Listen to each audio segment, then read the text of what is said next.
한 주간 잘 지내셨죠? 네, 아침 저녁으로 기온차가 상당합니다. 네, 건강 잘 유념하시고 또 이렇게 건강한 모습으로 뵙게 돼서 너무 감사합니다. 오늘 제목이 슬로우 하나님인데요. 여러분, 우리가 이제 외국 사람들이 한국인들 많이 모인 곳에 한국 사람들 왔다 그러면 이제 아는 척을 하잖아요. 그러면은 가장 많이 하는 말이 뭐냐면 빨리빨리입니다. 빨리빨리. 한국 사람들 빨리빨리 좋아하잖아요. 네. 이것을 증명하듯이 우리가 살아가는 이 문화 속에서 이 빨리빨리 문화가 자리 잡혔습니다. 특히 이제 음식에 자리 잡혀 있는데, 이런 패스트푸드 얼마나 이제 많이 드십니까? 여기 보니까 뭐 즐기시는 분은 거의 없는 것 같아요. 우리가 이제 예배드리고 나서 3층에서 점심 먹는데, 교회에서 예를 들어서 햄버거와 감자튀김을 준비한다 그러면 뭐 대부분 많은 분들이 아유 이거하고 무슨 밥이 되겠어 하시겠지만, 이 패스트푸드가 우리 일상에 자리 잡은 지는 오래되었습니다. 이 빨리빨리의 문화에 대해서는 긍정과 부정의 면이 동시에 존재하고 있는데, 특별히 요즘 시대의 이 빨리빨리에 대해서 반발로 나타나는 것이 바로 이 슬로우 문화죠. 그래서 슬로우 푸드. 사실 우리나라 음식은 슬로우 푸드 아닙니까?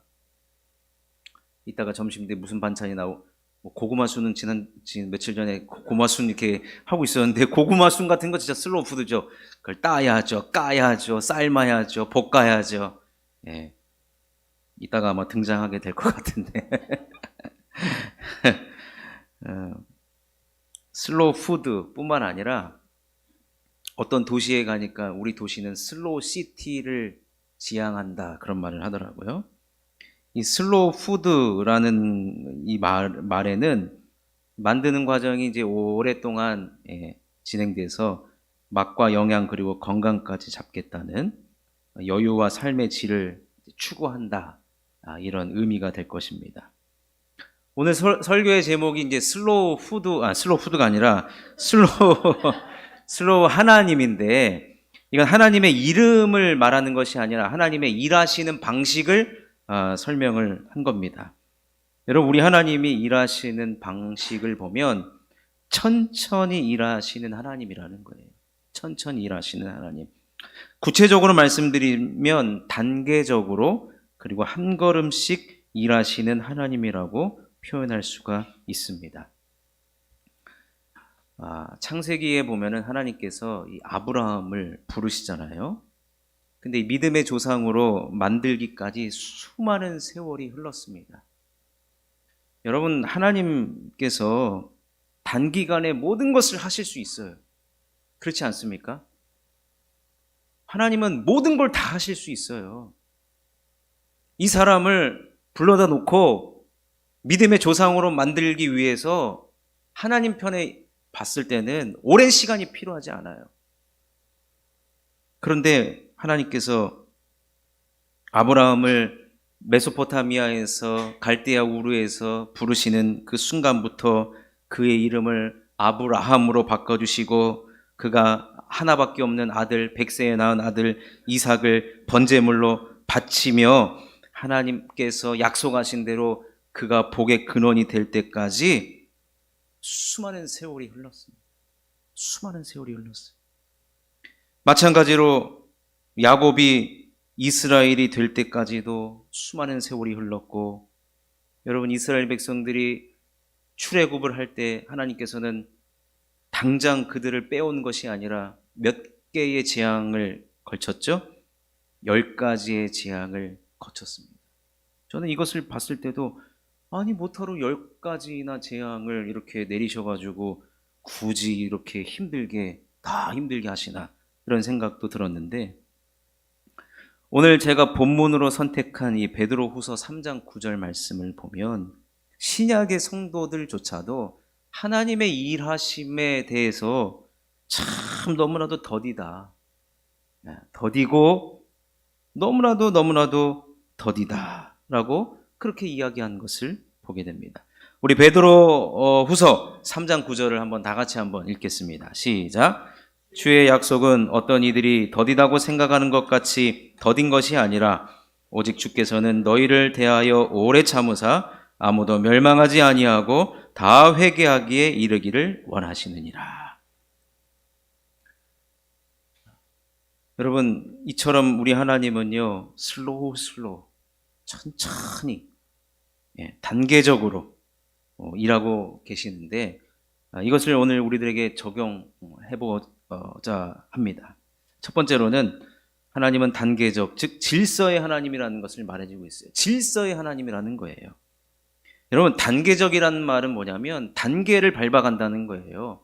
한 번에 뛰어넘는 게 아니라 하나씩 갑자기 주어지는 것이 아니라는 거예요. 여러분, 우리 기독교만큼은 일확천금의 종교가 아닙니다. 한꺼번에 확 주어지는 게 아니에요. 천지를 창조하실 때를 우리가 생각해 보면 하나님께서는 첫째 날, 둘째 날, 셋째 날, 그죠? 단계를 밟아 가셨습니다. 시간의 순서대로 또 단계적으로 질서대로 천지를 창조하셨어요. 그래서 우리 하나님은 창세기에 천지를 창조할 때부터 우리들에게 어떤 모습으로 나타나셨냐면 나는 질서의 하나님이다라는 거예요. 질서의 하나님. 창세기 1장 2절 말씀을 한번 읽어보겠습니다. 함께 읽겠습니다. 시작. 땅이 혼돈하고 공허하며 흑암이 깊음 위에 있고, 여기까지 읽습니다. 여러분 잘 보세요. 혼돈, 공허, 흑암이라는 말은 무질서를 상징하고 있습니다. 혼돈하고 공허하고 흑암이 깊을 수밖에 없는 이 무질서한 상태를 하나님은 무의 상태라고 얘기했거든요. 이 무의 상태를 하나님께서 무에서 유를 창조하셨는데 그 창조하신 우리 하나님은 어떤 하나님이냐? 질서의 하나님이라는 거예요. 질서의 하나님. 그런데 여러분, 창조된 이후에 에덴 동산에 아담과 하와가 죄를 짓게 됩니다. 이것으로 인해서 질서의 창조 세계에 무엇이 침투하게 됐냐면 무질서가 들어오게 된 거예요. 그래서 우리가 창조된 대로 살아가지를 못하고 있습니다. 하나의 예를 들면 아까 고구마 순 얘기 나왔는데 지금의 여러분 씨앗을 뿌리면요, 이 땅은 이미 아담과 하와 이후로 저주받은 땅이라 땅에 가시와 엉겅퀴를 냈기 때문에 우리가 씨앗을 뿌리면 뿌린 대로 거둘 수가 없어요. 농약도 쳐야 되죠. 어떤 건 열매 맺지 않는 그런 일도 벌어지는데, 그만큼 하나님은 처음에 우리의 살고 있는 이 세상을 질서 있게 창조하셨는데 그 죄악으로 인하여서 우리가 살고 있는 세상은 무질서가 들어오게 되었습니다. 그래서 여러분, 성경에 나타나고 있는 모든 우상 종교는 대표적인 우상 종교라고 할 수 있는 이 바알과 아세라를 섬기는 우상 종교들을 보면 무질서하고 난잡하기 그지없는 우상 종교들, 즉 혼돈과 공허, 흑암 그 자체의 모습들이 등장하고 있는 것을 보게 됩니다. 우리 예수님께서 이 땅에 오셔서 천국 복음을 전하셨잖아요.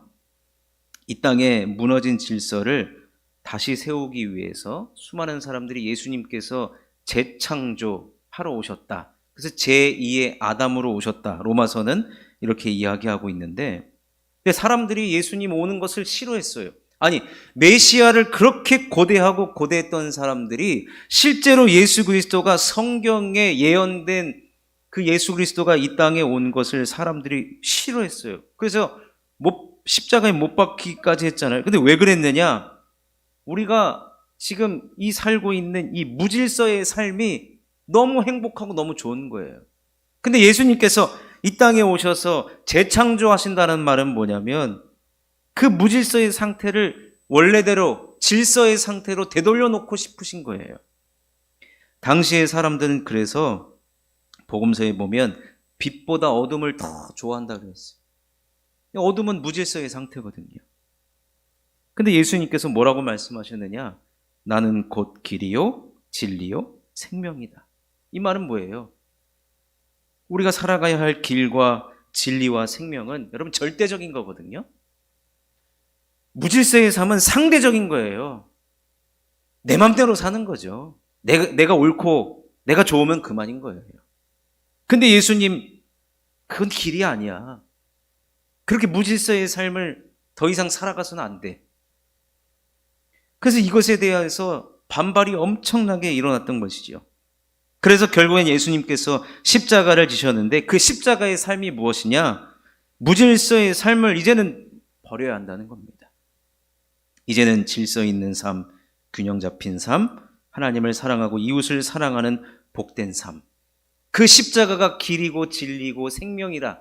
그래서 그 십자가를, 높이 들린 십자가를 바라보는 자마다 뭐 한다 그랬습니까? 우리가 산다 그랬단 말이에요.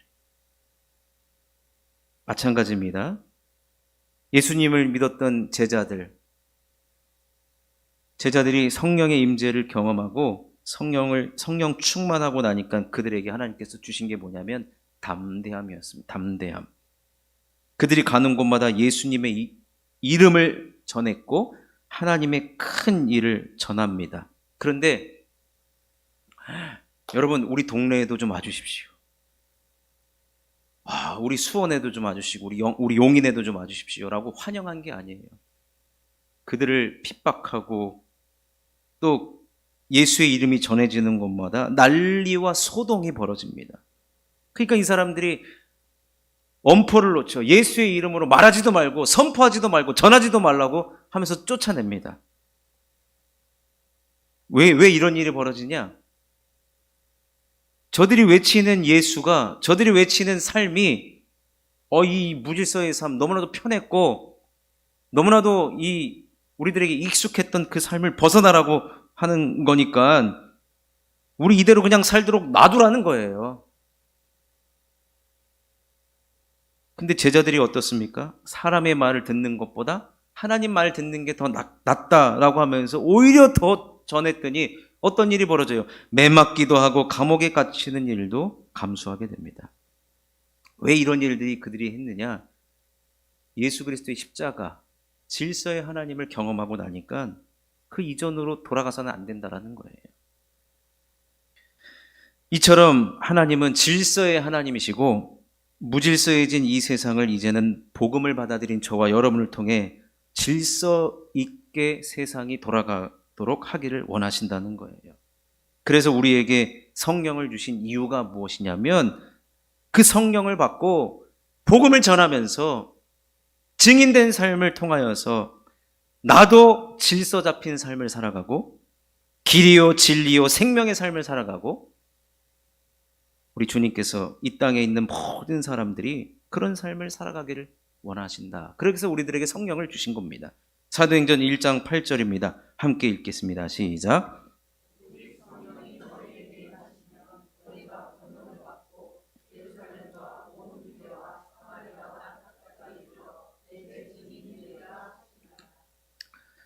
여러분,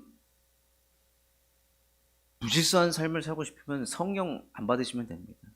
성령 삑 성령 오지 마십시오. 그러나 질서의 하나님의 뜻이 이런 곳에 있다라고 한다면 여러분, 우리가 성령도 받으셔야 되고 그리스도의 십자가도 경험하셔야 되고 우리는 증인된 삶을 살아가야 될 줄로 믿습니다. 이것이 바로 질서의 하나님, 단계적으로 천천히 일하시는 우리 하나님이라는 겁니다. 자, 그렇다면 우리가 두 번째로 살펴보아야 할 것은 무엇이냐면 그럼 하나님은 도대체 왜 그렇게 단계적으로 질서 있게 일하시는 이유는요, 누구를 위한 것이냐면 저와 여러분들을 위한 거예요. 저와 여러분들을 위한 것이고 우리는 그 하나님을 절대적으로 기대해야 된다는 겁니다. 제가 오늘 선택한 두 개의 구약과 신약의 본문이 있었잖아요. 자, 이 구약의 출애굽기 23장 29절과 30절을 한번 읽어보겠습니다. 함께 읽겠습니다. 시작. 그러나 그 땅이 황폐하게 되므로 들짐승이 번성하여 너희를 해할까 하여 1년 안에는 그들을 내 앞에서 쫓아내지 아니하고 내가 번성하여 그 땅을 기업으로 얻을 때까지 내가 그들을 내 앞에서 조금씩 쫓아내리라. 여러분, 이게 무슨 말이냐면 이스라엘 백성들이 출애굽을 했잖아요. 이제 어디로 가게 되냐면 가나안 땅으로 가게 됩니다. 근데 가나안 땅에는요, 여러분, 거기에 살고 있는 원주민들이 있어요. 근데 하나님께서 우리의 바람은 뭐냐면, 아니, 아무도 없는 곳에 살기를 원해요. 그죠? 여러분, 우리가 이사를 가야 되는데 그 살고 있는 사람이 빨리 빠져야 내가 이사를 갈 거 아니에요. 근데 이 사람이 이사도 안 가고 눌러 앉아 있다 그러면 이거 심각한 문제입니다. 마찬가지로 이스라엘 백성들이 가나안 땅을 가야 되는데 거기에는 지금 원주민들이 있는데 오늘 하나님께서 뭐라고 말씀하시냐면 그들을 1년 안에 내가 조금씩 쫓아내겠다라는 거예요. 아니, 우리 생각은 왜 1년에 안에 조금씩이냐, 빨리 좀 내보내 주십시오. 우리 그래서 거기서 집도 짓고 성전도 짓고 우리가 살아야 되는데, 근데 하나님이 우리 편이 되신 거예요. 뭐냐면 그 원주민들이 살던 땅 그들을 한꺼번에 쫓아내면 무슨 일이 벌어지냐, 그 땅이 황폐하게 되므로 들짐승이 번성하게 된대요. 들짐승. 여러분, 집도 한 달만 비워놓잖아요. 그럼 그 여러분, 집도 살던 사람이 있는 곳에 가야 돼요. 집 오랫동안 비워놓으면 집 금방 망가집니다. 그 땅도 마찬가지예요. 그 땅에 살던 사람이 안 사니까 들짐승이 와가지고 번성하여서 오히려 살지 못하게 되는 일이 벌어지니까 하나님께서 우리를 생각해서 1년 안에는 그들을 내 앞에서 쫓아내지 않고 내 앞에서 조금씩 쫓아낸다는 거예요. 여러분, 슬로우 하나님은요, 누구를 위해서 하나님은 이렇게 단계적으로 천천히 일하냐면 저와 여러분을 위해서라는 거예요. 저와 여러분을 위해서. 여러분, 우리 하나님은 우리가 연약하기 때문에 혹여나 거기서 들짐승의 밥이 되지 않을까, 들짐승 때문에 힘들지 않을까, 그런 것 때문에 우리를 배려하시면서 천천히 일하신다는 것입니다. 모든 일하심의 초점. 여러분, 하나님이 뭐가 부족하다고 해서 저와 여러분들만 이렇게 보면서 여러분들을 위해서 일하겠습니까?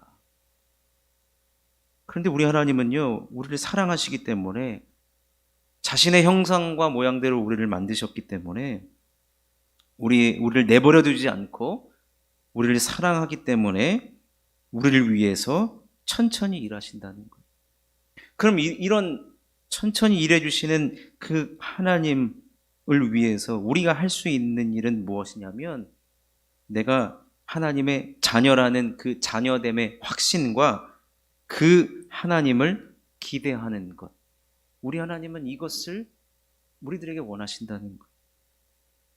여러분, 자녀가 부모님에 대해서 기대하는 것은 당연합니다. 당연한 겁니다. 우리 하나님은요, 항상 우리에게 기대 이상이셨습니다. 하나님은 분명히 나를 위해서 일하실 것이다.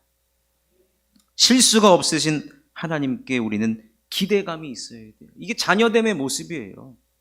아이고, 하나님, 기도해 봤자. 보니까 하나님 딴짓 하더구만요. 하나님, 내 기도 안 들으시던데, 지난번에 보니까. 그리고 우리 가끔 테스트하죠. 하나님, 내가 했던 말 기억하나 못하나. 이 기대감이 없는 모습이에요. 하나님은 나의 작은 그 읍조림에도 기억하시고 아파하시고 가장 좋을 때가 언제인지를 늘 계산하시고. 여러분, 하나님에 대한 기대감이 있으셔야 됩니다. 성경은 수많은 약속들로 이루어져 있고 그 약속을 다 이루셨어요. 근데 그 약속이 이루어진 것을 하나님은 누구에게 보여주셨느냐? 그 약속을 이루어진다는 것을 기대하는 자에게 여러분 보여주셨다는 거예요. 여러분, 예배 나올 때 여러분 기대감이 있으셨습니까? 여러분, 이 순간에도 지금 하나님이 어떤 말씀을 주시고 응답을 해 주실지 여러분 기대하고 계십니까? 여러분, 하나님은 우리의 기대를 채워주시는 하나님이십니다. 하나님은 언제나 기대가 되시는 분이에요. 기대 그 자체이십니다. 기대하는 자에게는 선한 길을 보여주시고, 기대하는 자에게는 쉴만한 물가로도 인도하시고, 홍해 앞에 선 이스라엘 백성들, 그들에게도 우리 하나님은 뭐라고 말씀하신 것과 같냐면, 너희들 나를 기대해봐라. 나를 기대하면 무슨 일이 벌어지는지 한번 봐라. 자, 출애굽기 14장 13절 14절입니다. 읽겠습니다. 시작.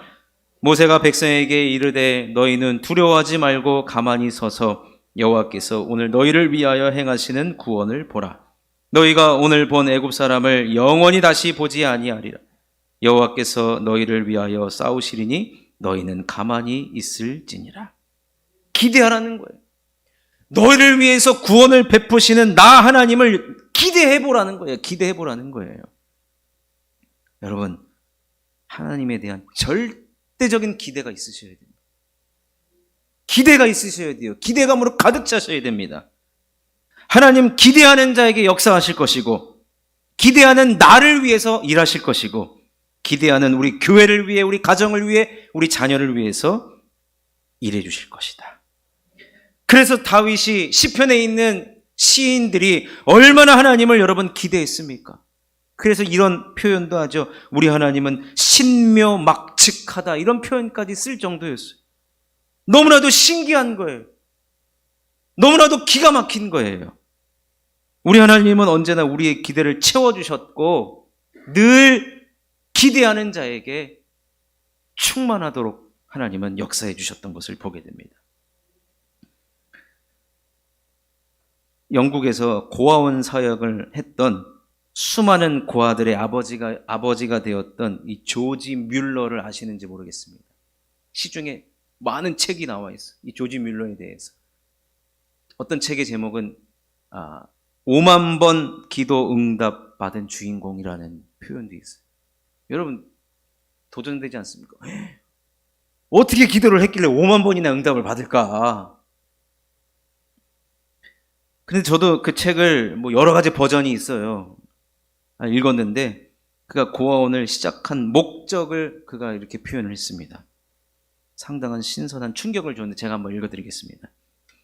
가난하기 짝이 없는 내가 누구에게도 도움을 청하지 않고 오직 기도와 믿음으로 고아원을 설립해서 이끌어 간다면 주님의 은총에 힘입어 아직 회심하지 않은 이들의 양심의 거룩한 역사의 실체를 보여주는 증거를 제시할 수 있을 것이다.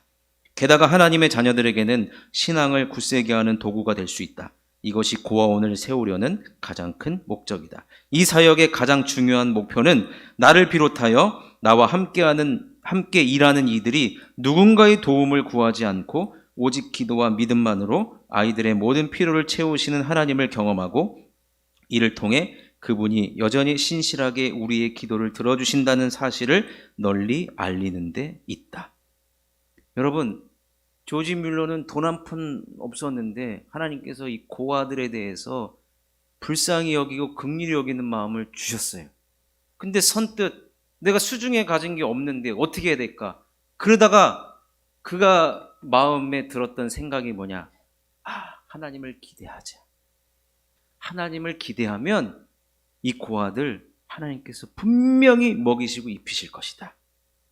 그래서요, 여러분, 실제로 이 책을 읽어보면 내일 애들 먹일 우유와 빵이 없어요. 밤 12시가 됐는데도 우유와 빵이 없어요. 근데 이 조지 뮬러는 직원들이 오죠.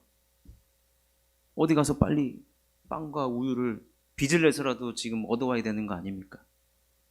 우리 기다려 보십시다. 기도하면서 하나님을 기대해 봅시다. 하나님은 여태까지 저 아이들을 단 한 번도 굶기거나 또 못 먹게 하지 않은 하나님 우리가 경험하지 않았습니까? 우리 이번에도 한번 기대해 봅시다.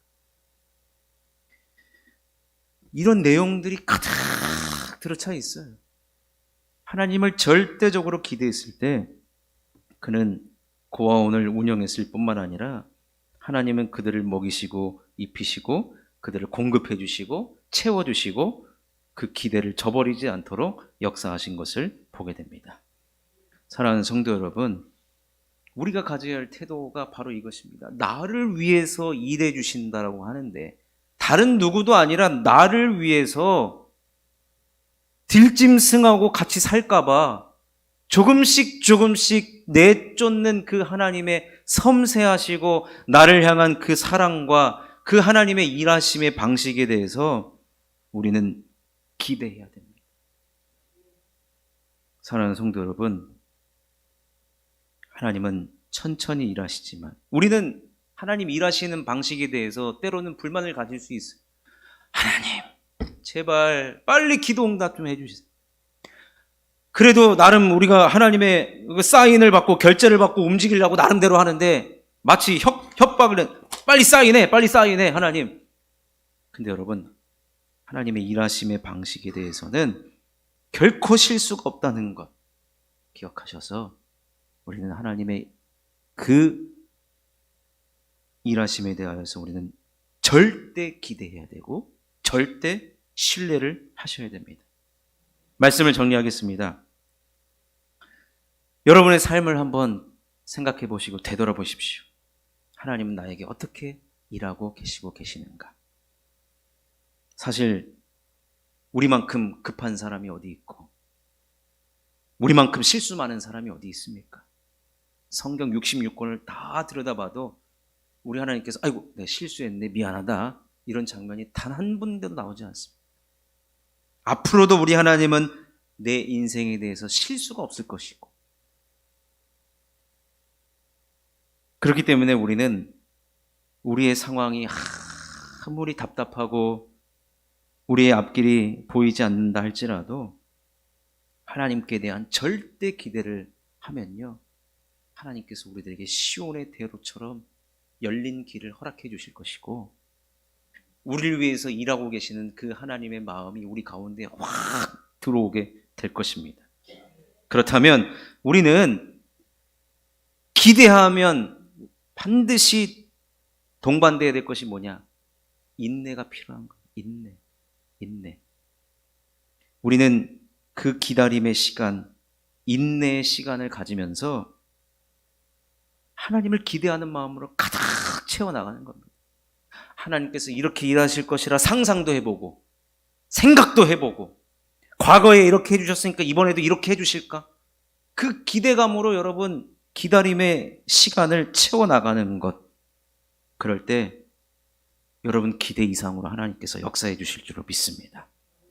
우리 하나님께서 우리 모두에게 기대 이상으로, 상상 이상으로, 단계적으로, 질서적으로 여러분들을 위해 일해 주시고 계심을 여러분 꼭 기억하셔서 하나님의 절대 기대로 가득가득하여서 그 기대가 충족되는 저와 여러분 될 수 있기를 주님의 이름으로 축원합니다.